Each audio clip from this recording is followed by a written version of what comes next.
Class 11 এর semester 2 examination এর জন্য তোমরা যারা প্রিপারেশন করছো তাদের জন্য আরো একটা ইম্পর্টেন্ট ক্লাস আজকে নিয়ে এসেছি।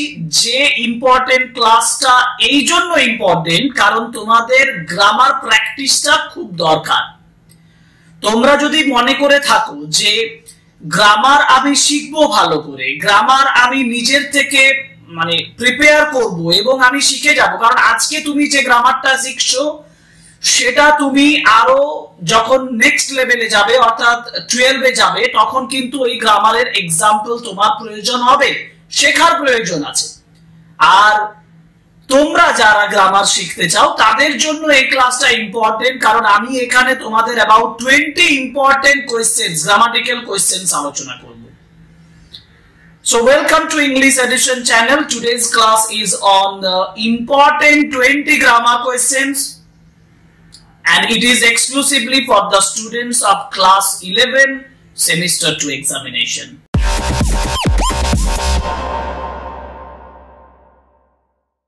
তাহলে 1 by 1 গ্রামার কোয়েশ্চেন্স আমরা শুরু করছি। কোয়েশ্চেন নাম্বার 1 ভালোভাবে দেখো।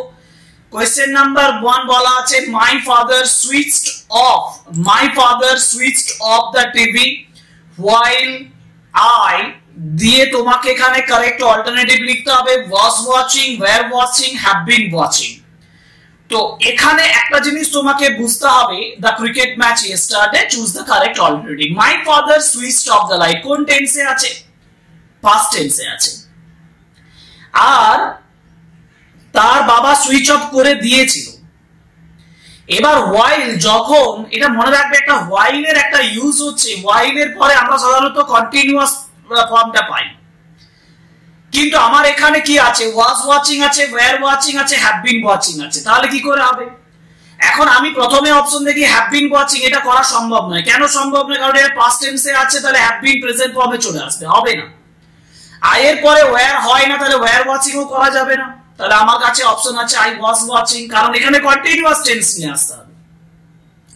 So my father switched off the TV while I was watching the cricket match yesterday. Okay. Now question number 2. Question number 2 তে বলা হয়েছে the gardener found the boy sleeping under a tree. কোশ্চেনটা দেখো ভালোভাবে, the gardener found the boy sleeping under a tree. আমাকে কি করতে বলেছে? ভয়েস চেঞ্জ করতে বলেছে। খুব ক্লিয়ারলি বলেছে, দেখো ভয়েস চেঞ্জ করো। ভয়েস চেঞ্জ করার অর্থ, প্রথমে তুমি সাবজেক্ট বার করো, অবজেক্ট বার করো। সাবজেক্ট কি বার করতে পেরেছো? দা গার্ডেনার সাবজেক্ট। অবজেক্ট কি পেয়েছো? না দা বয়। এখন একটা জিনিস মনে রাখবে, এখানে স্লিপিং আন্ডার এ ট্রি, কিন্তু স্লিপিংটা কে করছে? দা বয়ের সঙ্গে রিলেটেড স্লিপিংটা। তাহলে একটা সবসময় মাথায় রাখবে, এখানে এই sleeping, the boy sleeping under a tree, এটা পুরোটা একটা ফ্রেজ হিসেবে তোমাকে তুলে নিতে হবে। তা নইলে ভুলটা কি হবে সেটা আমি একটু পরে বলছি, আগে সঠিক উত্তরটা বলছি দেখো। তাহলে কি বললাম? দা বয়। এবার বয় লিখে ফাউন্ড কথাটা ব্যবহার করো। ফাউন্ড পাস্ট টেন্সে আছে, যখন আমি ভয়েস চেঞ্জ করবো তখন ওয়াজ ফাউন্ড বা ওয়্যার ফাউন্ড হবে, কিন্তু বয় তো সিঙ্গুলার আছে, তাহলে the boy was found. Clearly the boy was found, তারপরে স্লিপিং আন্ডার দ্য ট্রি করে দাও, তারপরে বাই দ্য গার্ডেনার লেখো। তাহলে উত্তরটা কি দাঁড়াচ্ছে? উত্তরটা দাঁড়াচ্ছে এরকম, the boy was found sleeping under a tree by the gardener. আমি যে কথাটা তোমাদেরকে বলছিলাম, ধরো যে এখানে যে স্লিপিং আন্ডার এ ট্রি কথাটা, স্যার আমি স্লিপিং আন্ডার এ ট্রি টা মাঝখানে না দিয়ে যদি আমি লাস্টে দিই তাহলে কি হবে? না লাস্টে দিলে তখন দেখবে গার্ডেনারকে কোয়ালিফাই করে যাবে। এটা তো একটা পার্টিসিপেল না, এই পার্টিসিপেলটা একটা অ্যাডজেক্টিভ হিসেবে কাজ করে, নাউনকে কোয়ালিফাই করে। নাউনটা কোনটাকে কোয়ালিফাই করে যাবে? গার্ডেনারটাকে। কিন্তু গার্ডেনার কি স্লিপিং করছে? তাহলে তুমি যদি স্লিপিং আন্ডার এ ট্রিটা লাস্টে দেওয়ার চেষ্টা করো, দিস ইজ অ্যাবসলিউটলি রং, এটা একেবারে ভুল হবে। সব সময় এটা খেয়াল রাখবে। ওকে, আমরা তাহলে পরের কোশ্চেনে যাই। পরের কোশ্চেন হচ্ছে the boy exclaimed with joy that he had won the first prize. প্রথমত ডিরেক্ট স্পিচে চেঞ্জ করতে বলেছে। ডাইরেক্ট স্পিচে যদি আমি চেঞ্জ করতে যাই তো ইনডাইরেক্টলি আমার কি আছে? অনেকগুলো ক্লু থাকবে। দেখো এখানে বলেছে এক্সক্লেমড উইথ জয়। এক্সক্লেম কথাটা কখন ব্যবহার করি? এক্সক্লেমেটরি সেন্টেন্সের ক্ষেত্রে ব্যবহার করি, তাই না? যদি এক্সক্লেমেটরি সেন্টেন্সের ক্ষেত্রে ব্যবহার করি তাহলে তো আমার এক্সক্লেমেশন মার্ক দিয়ে কোট আনকোট করতে হবে, কিন্তু কোন অংশটাই করব, অংশটা করব দ্যাট এর পর থেকে, কারণ দ্যাটটাই ওই কোটেশনটা যেখানে চেঞ্জ করি না আমরা ডাইরেক্ট থেকে ইনডাইরেক্টে, ওইখানে দ্যাট বসাই, তাহলে দ্যাটটা তুলে দিতে হবে। আর এই হি had won the first prize মানে হি মানে কে, দা বয়, ছেলেটা বলছে আনন্দের সঙ্গে যে he had won the first prize, হিটা করতে হবে আই, মানে I had won the first prize. কিন্তু আনন্দ যখন প্রকাশ করে তখন একজন ব্যক্তি কি বলে, হুররে, HURRAH। এই জন্য এখানে উত্তরটা লিখতে হবে the boy said comma quote unquote hurray I have won the first prize. Have থাকার জন্য হ্যাভ আনছি, যদি তুমি হ্যাভ না বসাও ওন বসাতে হবে, তাহলে I won the first prize. উত্তরটা কি দাঁড়ালো, উত্তরটা দাঁড়ালো the boy said comma quote unquote hurray I have won the first prize. বোঝাতে পেরেছি নিশ্চয়ই? Okay, next question. Next question হচ্ছে Mr Roy is a famous man. আমার সেন্টেন্সটা আছে Mr Roy is a famous man, now use the noun form of adjective. খুব সুন্দর প্রশ্ন একটা, ঘাবড়ে যাই আমরা, ঘাবড়ানোর কিছুই নেই, গ্রামার কোয়েশ্চেনটা খুব ইজি, ক্লাসগুলো ফলো করো দেখতে পাবে। এই যে বলছে যে noun form of adjective, adjective কোথায় আছে এখানে, দেখো Mr Roy is a famous, এই যে ফেমাস কথাটা অ্যাডজেক্টিভ না, আমাকে কি করতে বলেছে না এই অ্যাডজেক্টিভের নাউন ফর্ম করো। এই অ্যাডজেক্টিভের নাউন ফর্মটা কি, এই অ্যাডজেক্টিভের নাউন ফর্ম হচ্ছে ফেম, FAME।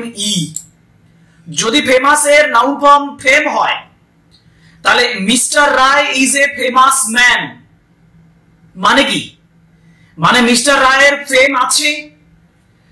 আমি এখানে ফেমাস ম্যানটাকে একটা অ্যাডজেক্টিভ ফ্রেজ করে দিই, অ্যাডজেক্টিভ ফ্রেজ, এটা কিন্তু মাথায় রাখবে।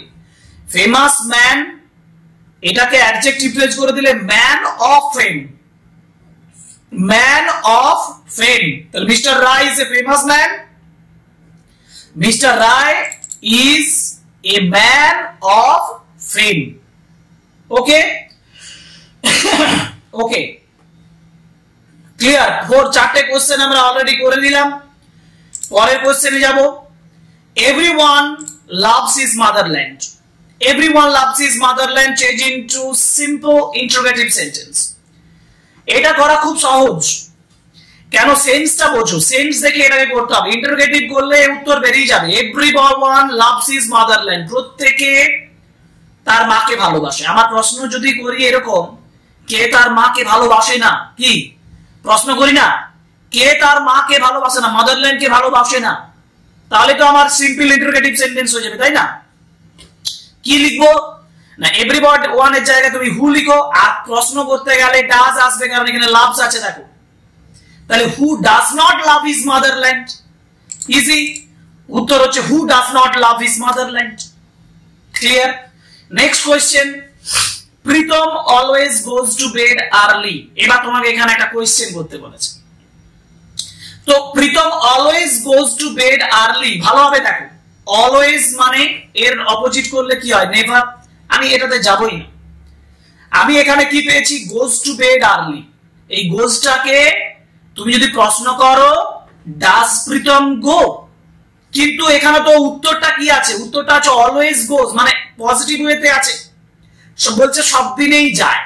মানে তুমি প্রশ্ন কি করতে পারো, সব দিনে কি যায় না, তাহলে প্রীতম কি সব দিনেই আর্লি বেডে যায় না, তাহলে ডাজ দিয়ে নট বসিয়ে দাও, তাই না?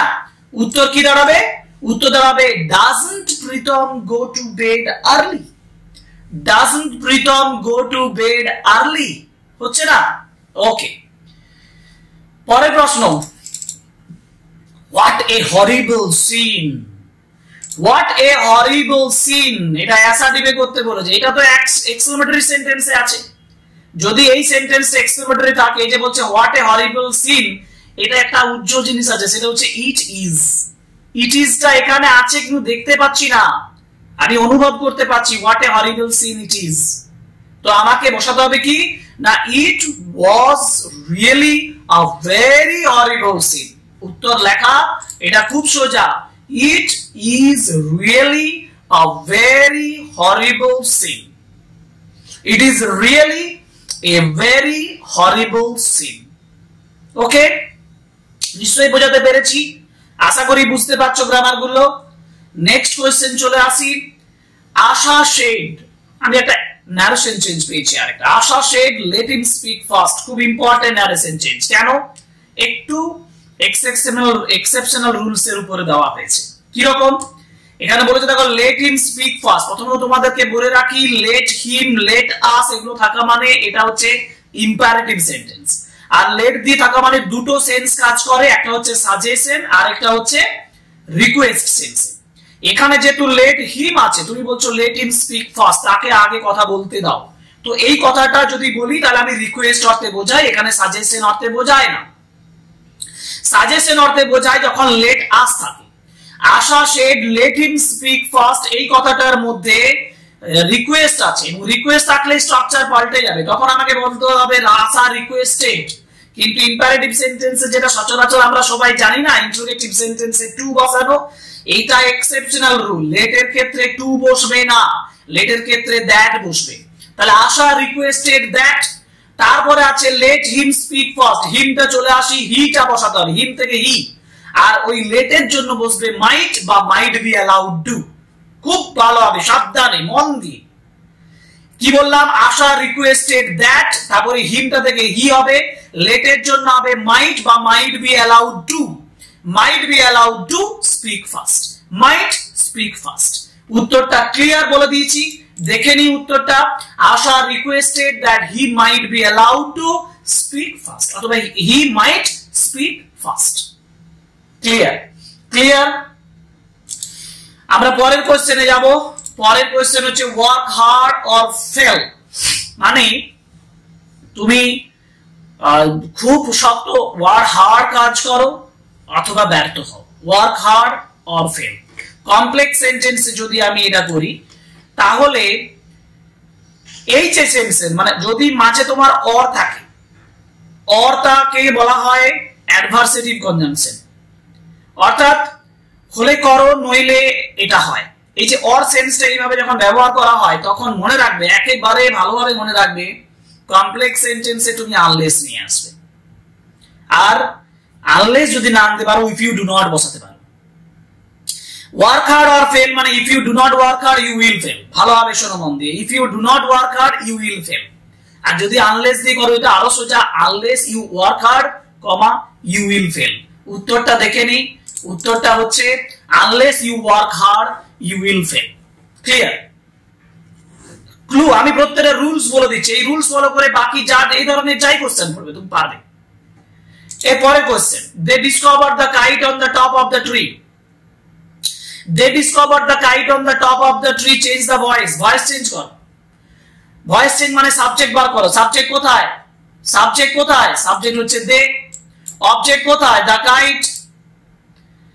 ভার্ব কোথায়? ডিসকভার্ড। ডিসকভার আছে পাস্ট টেন্সে আছে, সিম্পল পাস্টে আছে, ওয়াজ ডিসকভার্ড বা ওয়্যার ডিসকভার্ড চেঞ্জ হবে, তাই না? দা কাইট বসিয়ে দাও, কাইট সিঙ্গুলার আছে তাহলে was discovered on the top of the tree by them বা বাই দেম। কিন্তু by them on the top of the tree করতে যাবে না। কেন? কারণ অনেক সময় on the top of the ট্রিটা তখন দা দেম কে বোঝাবে, অনেকের কনফিউশন হবে। উত্তর আমি দেখে নিই, উত্তর হচ্ছে the kite was discovered on the top of the tree by them. বোঝা গেল? The kite was discovered on the top of the tree by them. Clear? পরের question, Kohli is the captain of our team. He is a great batsman. Join the two sentences using noun in apposition. আমরা noun in apposition ব্যবহার করতে বলেছে। Comma. Kohli is the captain of our team. Kohli, comma, the captain of the team. Kohli, comma, the captain of our team is a great batsman. Noun in apposition, এটা নিয়ম। Rabindranath Tagore, comma, great poet wrote Gitanjali. Okay, উত্তরটা দেখে নিই। উত্তরটা হচ্ছে Kohli, comma, the captain of our team is a great batsman. Okay, next question, thousand silently watch the procession. আরে noun form of silently, আরে silently noun form, silently sir adjective দিতে পারতেন তো, সোজা সাইলেন্ট। আরে নাউন ফর্ম করতে বলেছে, noun form হচ্ছে silence. Thousand silently watch the procession, এখানে সাইলেন্টলি নাউন ফর্ম হচ্ছে সাইলেন্স, মানে thousands watch the procession in silence. thousands were silent, আরে আমি তো অ্যাডজেক্টিভ দিয়ে করে দিলাম, যদি নাউন ফর্ম দিয়ে করতে হয় তাহলে আমি এখানে অ্যাডজেক্টিভ দিয়ে আগে দেখে নিই, thousands were silent while watching the procession। ও তাহলে উত্তরটা করা নেই, নাউন দিয়ে করে দিচ্ছি। দেখো নাউন দিয়ে হবে thousands kept silence করতে পারো, বা thousands watched the procession in silence। আবার in silence করে দিলে প্রসেশনটা in silence হয়ে যাবে, তার জায়গায় সবথেকে ভালো হবে thousands kept silence while watching the procession, while watching the procession, ওইটা করব। ওকে, নেক্সট কোশ্চেন, একেবারে পরের কোশ্চেন চলে যাই। there was only one man in the hall, turn into negative sentence। আচ্ছা, only one man বলেছে, only one man মানে একমাত্র একটি লোক আছে, মানে not more than one। উত্তরটা কি দাঁড়াবে না, there was not more than one man in the hall, একজনের বেশি লোক ওখানে নেই। ওকে, কোশ্চেন চলে এসেছে, having fought the battle Alexander returned victorious। Split করতে বলেছে, স্প্লিট মানে দুটো সিম্পল সেন্টেন্স আমাকে বানাতে হবে। তো having fought the battle Alexander returned victorious, দুটো অংশ দেখো, having fought the battle, কে ব্যাটলটা লড়াই করছে, আলেকজান্ডার। এই হ্যাভ এর জায়গায় ব্যবহার করো had, মানে Alexander had fought the battle number 1, Alexander had fought the battle number 1। Number 2, he returned victorious। কোশ্চেনের answer ready, Alexander fought the battle, number 2 he returned victorious। this is the splitting of the sentence। Okay, আর split করলে মাথায় সব সময় রাখবে simple sentence করতে হবে তোমাকে, এবং দেখো দুটো সিম্পল সেন্টেন্স করা হয়ে গেছে।